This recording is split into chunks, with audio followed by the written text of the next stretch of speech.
बाबा जी और हुजूर जी की प्यारी साध संगत जी, राधा स्वामी जी संगत जी, एक बुरी खबर सामने आई है। कल दिन में व्यास नदी में एक लड़के का पैर फिसला और वह नदी में जा गिरा। पूरी बात हम आपको इसी वीडियो में बताएंगे और हम आपको कल 31 अगस्त को बाबा जी और सिंगापुर की संगत के बीच हुए सवाल जवाब भी सुनाएंगे।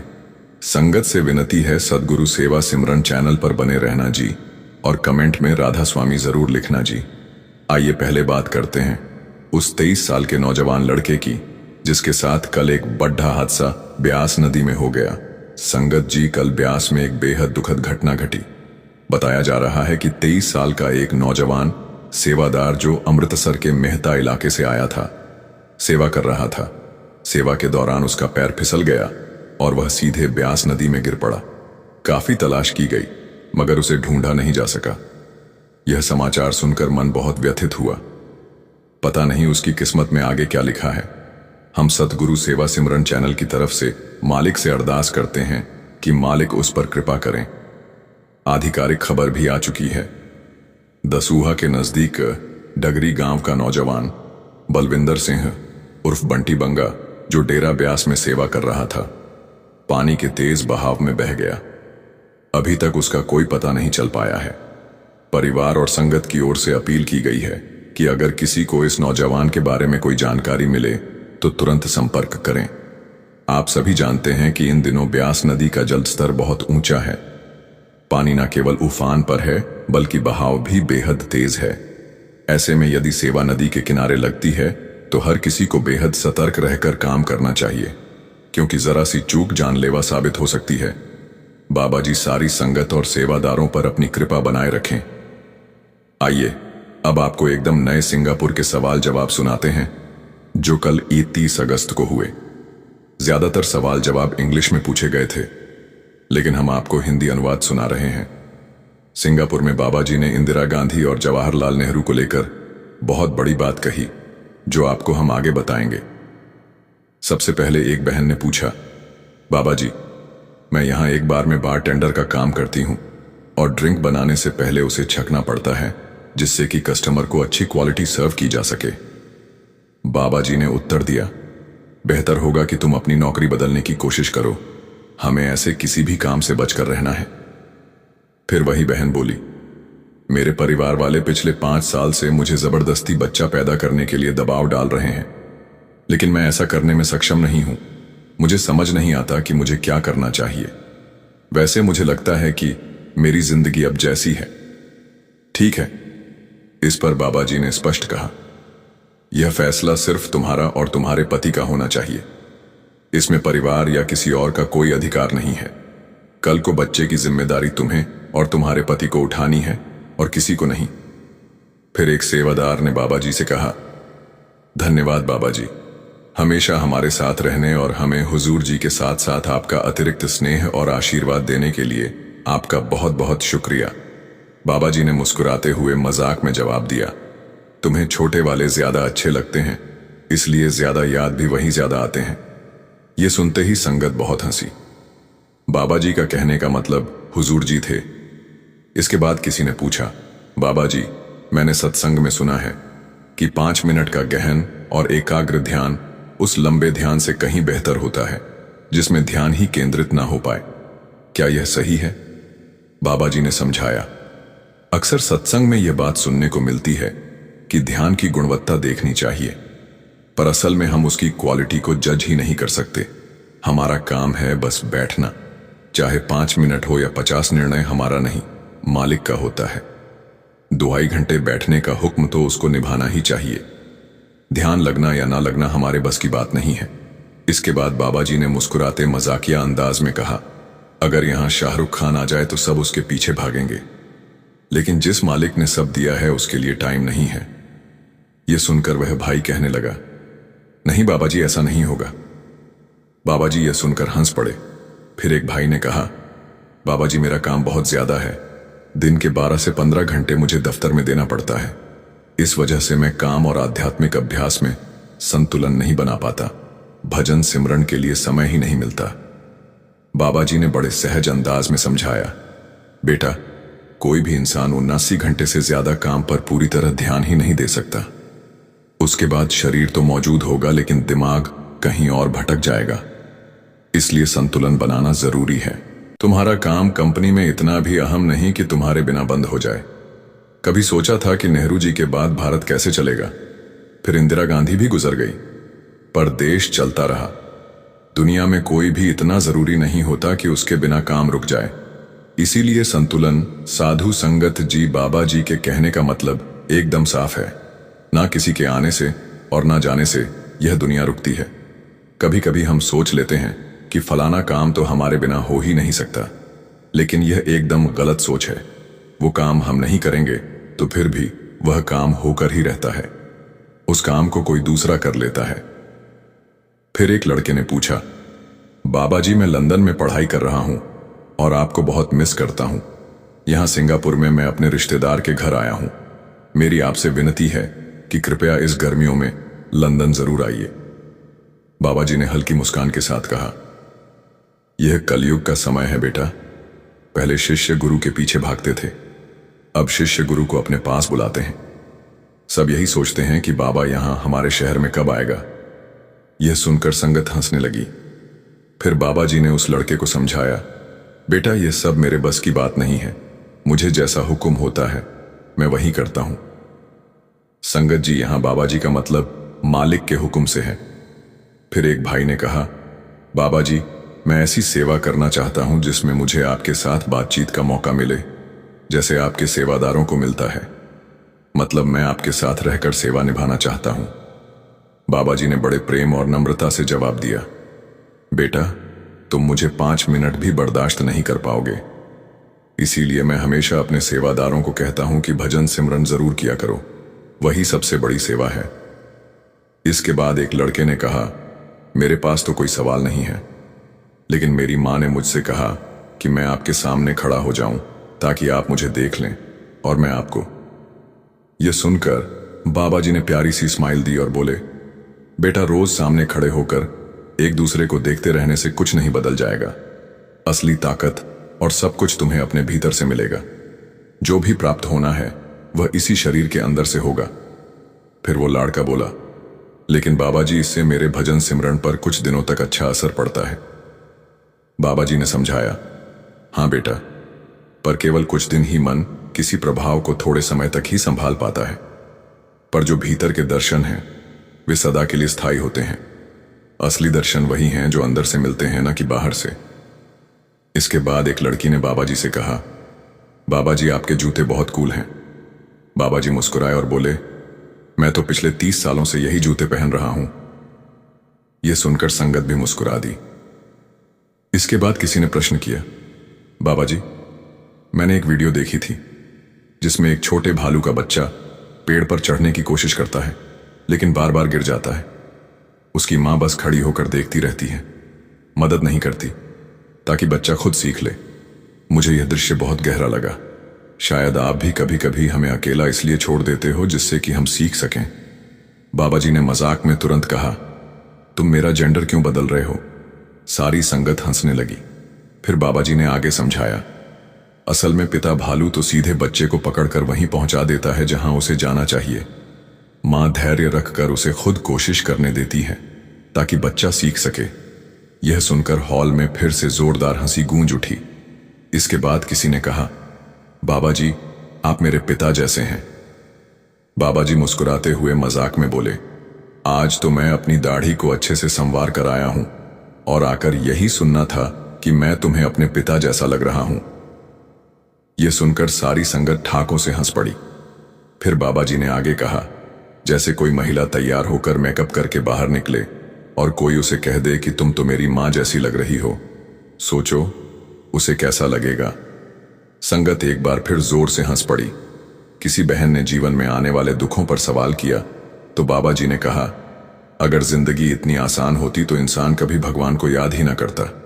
परमात्मा जानता है कि हमें किस परिस्थिति में क्या देना है, इसलिए हर स्थिति का सामना सकारात्मक सोच के साथ करना चाहिए। फिर एक बहन लगातार बोलती जा रही थी और बाबा जी के जवाब को सुन नहीं रही थी। तो बाबा जी ने मजाक में यह भी कहा, जब भगवान ने बहनों को बनाया तब वह स्टॉप का बटन लगाना भूल गए, शांति का बटन लगाना भूल गए। यहां तक कि जिसका नाम शांति है वह भी कभी शांत नहीं रहती। यह सुनकर संगत खूब हंसी। संगत जी, अब कुछ जरूरी बातें जो हम हैदराबाद सत्संग वाले वीडियो में आपको नहीं बता सके थे। हैदराबाद में हुजूर ने सारी संगत को एक चैलेंज दिया है और सत्संग के दौरान छोटी छोटी लेकिन बहुत ही काम की 3 साखियां भी सुनाई हैं। हम आपको विस्तार से सब कुछ अब आगे बताने जा रहे हैं। संगत से बस एक छोटी सी विनती है, हमारे YouTube चैनल सतगुरु सेवा सिमरन को सब्सक्राइब जरूर कर लीजिए। कल हैदराबाद में हुजूर जी ने फरमाया, अगर हम सिर्फ 1 महीने यानी 30 दिन तक पूरी लगन और अनुशासन के साथ रोज तय समय पर 2 घंटे सिमरन और आधा घंटा भजन करें तो मन धीरे धीरे इसकी लय पकड़ लेगा। उसके बाद मन स्वयं ही उस समय पर ध्यान लगाने के लिए खींचने लगेगा। अर्थात हुजूर जी ने संगत को 30 दिनों की एक चुनौती दी है। उन्होंने कहा कि यदि हम इन 30 दिनों को गंभीरता से निभा लें तो मन हमारी पकड़ में आने लगेगा और धीरे धीरे वह हमारा आज्ञाकारी बन जाएगा। सोचने वाली बात है साथियों, हम अपने जीवन के 70-80 साल गुरु की रहमत से जीते हैं और यदि उनमें से सिर्फ 30 दिन भी हम अपने गुरु के कहे अनुसार नहीं दे पाए तो हमारी सारी साधना और परमार्थ में आना व्यर्थ हो जाएगा। अब यह प्रश्न हमारे सामने खड़ा है, क्या हम इस चैलेंज को स्वीकार करके पूरे 1 महीने तक पूरे समर्पण से भजन सिमरण करेंगे? इसका उत्तर हमें किसी और से नहीं बल्कि अपने भीतर से खोजना होगा। आइए अब उन 3 साखियों को सुनते हैं जो कल हुजूर जी ने सुनाई। हुजूर ने फरमाया, एक व्यक्ति था जो सरकारी नौकरी करता था। एक बार उसे आदेश मिला कि उसे किसी स्थान पर जाकर लोगों को एक विशेष विषय पर जागरूक करना है और वहां भाषण देना है। उसने हुक्म का पालन किया। जब कार्यक्रम का दिन आया तो आयोजकों ने उसके लिए सारी व्यवस्थाएं कर दी। यहां तक कि हवाई जहाज का टिकट भी सरकार की ओर से भेज दिया गया। जब वह एयरपोर्ट पहुंचा तो 5-6 लोग पहले से उसे लेने खड़े थे। बड़े सम्मान से उसका स्वागत किया, फूल मालाएं पहनाई और जब वह मंच पर पहुंचा तो उसके लिए एक विशेष ऊंची कुर्सी भी सजाई गई थी। उसके लिए अच्छे से अच्छा खाने पीने का इंतजाम करवाया गया। ठहरने के लिए अच्छा होटल बुक करवाया गया। मीटिंग में जाकर उसने वहां शानदार भाषण दिया। अगले साल भी यही क्रम दोहराया गया। तीसरे साल तक उसकी वही ड्यूटी बनी रही, लेकिन जैसे ही वह रिटायर हुआ स्थिति पूरी तरह बदल गई। अब सरकार की तरफ से उसके लिए कोई जिम्मेदारी नहीं थी। फिर भी उस संस्था ने जो कार्यक्रम करवा रही थी, इस आदमी को निमंत्रण भेजा कि आप पहले की तरह इस बार भी आए और संगत को मार्गदर्शन दें। व्यक्ति ने हां कर दी, लेकिन इस बार उसके लिए हवाई जहाज की टिकट नहीं भेजी गई तो उसने सोचा शायद इस बार उनके पास धन की कमी होगी, तभी टिकट नहीं भेजी।